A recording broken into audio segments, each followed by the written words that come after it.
अस्सलाम वालेकुम viewers, welcome to our YouTube channel let's move abroad. आज का जो हमारा टॉपिक है वो आपने देख लिया होगा टाइटल से ही, एस्टोनिया के हवाले से। जैसे कि अब हर मुल्क की वीज़ा रेशियो, हर मुल्क की कंडीशन, हर मुल्क के काम करने का तरीका आप लोगों ने नोटिस कर लिया होगा। इमिग्रेशन के हवाले से बहुत सख्त हुआ है। बड़े जितने भी कंट्रीज अगर आप उनको ले लेते हैं तो मूव करना ना अब इतना मुश्किल हो चुका है, ख़ास तौर पे उन लोगों के लिए जिनके पास कोई डिग्री या स्किल नहीं है। उनके लिए बहुत मुश्किल हो चुका है। इसलिए आज हम इस वीडियो पे आए हैं एस्टोनिया पे, क्योंकि जैसे ही टाइटल में लिखा हुआ है no work permit required, definitely ये अगर लिखा हुआ तो डेफिनेटली इसमें ऐसे ही है। आपको कोई वर्क परमिट की रिक्वायरमेंट नहीं है इसके अंदर, ठीक है। और ये रियलिटी है, और फास्ट ट्रैक है, 10 डे का इसका प्रोसेस है। ठीक है, अब चलते हैं क्वेश्चंस की तरफ। कौन कौन से क्वेश्चंस आज हम इस वीडियो में कवर करेंगे।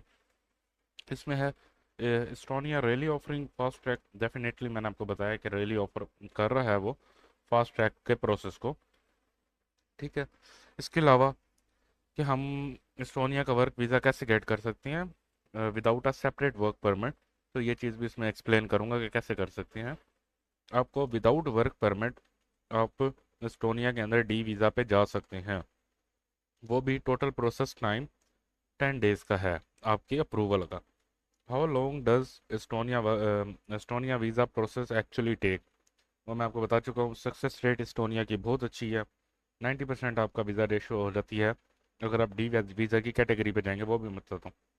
How many bank statement, bank statement आपको सिर्फ चाहिए 2 से 3 हज़ार यूरो आपके बैंक अकाउंट में होने चाहिए, क्योंकि आप जब जॉब पे जा रहे हैं, ठीक है, उधर जॉब करने जा रहे हैं, तो आपके पास इतनी अमाउंट होनी चाहिए कि आप पहले 2-3 महीनों के अपना एक्सपेंस कवर कर सकें। जो कि 2 से 3 हज़ार, या आपके पास कोई क्रेडिट कार्ड है तो वो वेल एंड गुड है, तो आप वो कर सकते हैं। What is the salary range, Estonia में जो सैलरी रेंज है वो अराउंड आपको इजीली 2 से अगर हम उसे करेंगे कि आप 2 हज़ार तक फुल टाइम फुल मेहनत से जो दो दो तीन तीन जॉब्स करके अगर आप करें, तो आप 2 से 3 हज़ार के दरमियान आप कर सकते हैं। लेकिन जो अगर लीगली देखा जाए, जो रेशो चल रही है, अगर आप गए हैं किसी कंपनी के पास और अब आपको कंपनी रखेगी तो वो 1200 से लेकर 1500 के दरमियान ही रखेगी। इससे ज़्यादा यूरोप के अंदर सैलरी नहीं है। 1200 भी वो है जो एक्सट्रीम आप मेहनत करके कमाएंगे। इसके बाद आ जाते हैं शेंजन का पार्ट है एस्टोनिया, ठीक है। Total cost of for Estonia visa, ये भी मैं आगे चल के आपको डिटेल में बताऊंगा। अब चलते हैं स्क्रीन की तरफ। एस्टोनिया को अगर हम बाय मैप देखें तो अपना बॉर्डर शेयर करता है लैटविया के साथ, ठीक है, रशिया के साथ अपना बॉर्डर शेयर करता है। यहाँ से कुछ हद तक ये फिनलैंड के साथ भी करता है। इसका जो कैपिटल है वो तालिन है, और ऑफिशियल लैंग्वेज जो इनकी है एस्टोनियन ही है। बहुत अच्छा मुल्क है, बहुत प्यारा कंट्री है, और मतलब काम के हवाले से, टूरिज़्म के हवाले से तो टॉप रेटेड है। और इधर भी गवर्नमेंट ने अनाउंस किया है एक स्कीम, जिस स्कीम का नाम है registration for short term type employment. अब इस स्कीम को समझते हैं कि वर्क परमिट तो मैंने आपको बताया, वर्क परमिट के बगैर तो आप नहीं जाएंगे। तो वर्क परमिट के अलावा ऐसी क्या चीज़ है जिस पे आप जा रहे हैं और ये आपसे आपका वीज़ा भी दे रहे हैं। बेसिकली इन्होंने अनाउंस ये किया कि वर्क परमिट इन्होंने ख़त्म कर दिया, डॉक्यूमेंट की सख्ती बहुत ज़्यादा कम कर दी। इस तरह की सख्ती कर दी कि इन्होंने काफ़ी सारे डॉक्यूमेंट बहुत सारे कम कर दिए हैं। कोई सीवी भी रिक्वायर्ड नहीं है, पुलिस कैरेक्टर सर्टिफिकेट की रिक्वायरमेंट इन्होंने बिल्कुल ख़त्म कर दिया। शेंजन कंट्री है, ठीक है। और इन्होंने वर्क परमिट भी ख़त्म कर दिया। इन्होंने एक स्कीम निकाली है जिसके अंदर जहाँ जहाँ जिस एम्प्लॉयर को आपकी ज़रूरत है, मीन आप अपनी सीवी ड्रॉप करते हैं या कॉन्ट्रैक्ट करते हैं, जिसको ज़रूरत है वो इस वेबसाइट पे आएगा। ऑफिशियल वेबसाइट है एस्टोनिया की। यहाँ आके इसके पोर्टल को लॉगिन करेगा। यहाँ आपके बिहाफ पे सेल्फ पोर्टल पे जाके अपनी आईडी मिली होती है, इनको एक आईडी में अप्लाई करेगा। और अप्लाई करने के बाद वो इसके ऊपर सारा फॉर्म फिल आउट करके हर चीज़ करके, और यहाँ अप्लाई मतलब आपके बिहाफ पे करेगा, और जो उसको अप्रूवल लेटर आएगा वो आपको देगा, और उसी बिहाफ पे अपने डी वीज़ा अप्लाई करना है।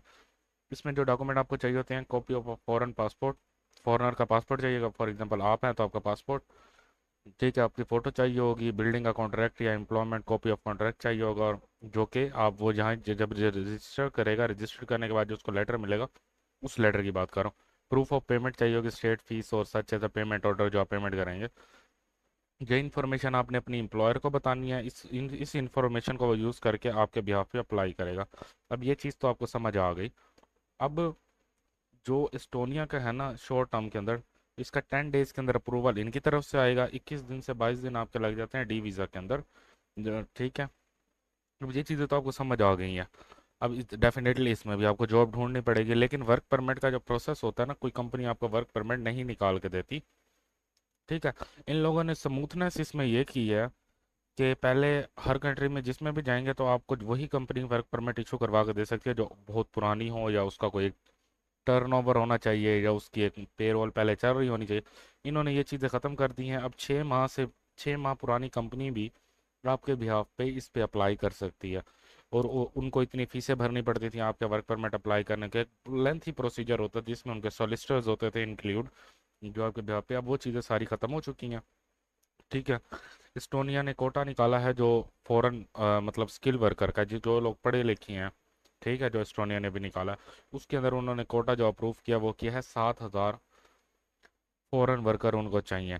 अब फॉरेन वर्कर में मैं तो ये समझता हूँ कि जिनके पास स्किल है वो तो उनको वैसे ही जॉब मिल जाती है जब वो बड़ी कंपनीज में अप्लाई करते हैं।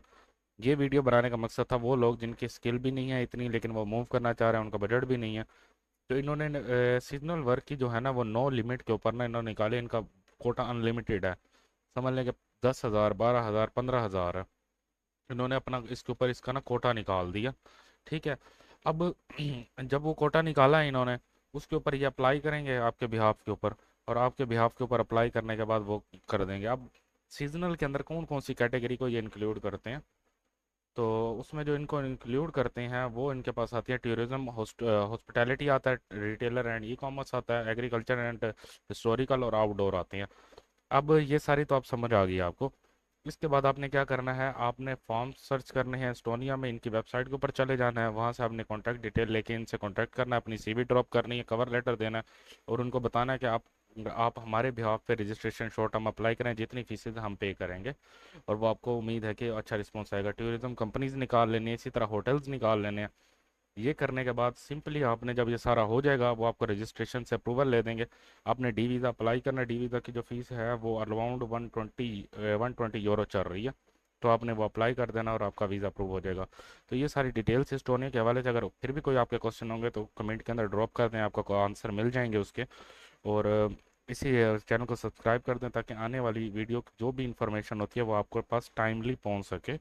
और डी वीज़ा का प्रोसेस हमारी चैनल पे पहले ही पड़ा हुआ है, वहाँ से आप डी वीज़ा अप्लाई करने का प्रोसेस देख सकते हैं इस अप्रूवल के बाद। मिलते हैं नेक्स्ट वीडियो में, तब तक अपना ख्याल रखिएगा। Thank you so much.